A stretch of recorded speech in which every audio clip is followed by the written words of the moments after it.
Starting next year, Grand Chute residents will pay an extra $30 every year as the latest community in our area to adopt a wheel tax. However, the tax does not mean that special assessments on road projects will disappear. However, the town board could make some provisions. Jason Zimmerman looking into this for us on this change and its impact. He joins us now live in our Fox Valley newsroom. Jason?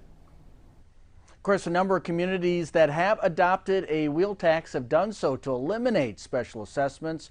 But officials in Grand Chute tell me this afternoon it won't raise enough revenue to offset the cost. However, this is a conversation the town board will be taking up in the months to come. State transportation officials estimate more than 20,700 vehicles are housed primarily in Grand Chute. In approving the wheel tax during a meeting last night, town officials also cited a recent strategic planning survey of residents where 47% of respondents expressed some level of dissatisfaction with the condition of town roads.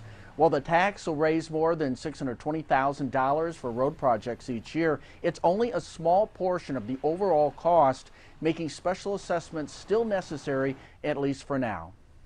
For the next 5 years of our capital improvement plan, we would probably have to borrow about $5 million per year to complete the plan.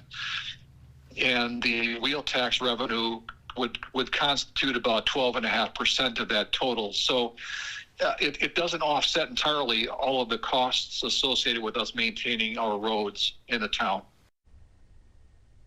56 other municipalities and 14 counties across the state also have a wheel tax with fees of $10 to $50 per year.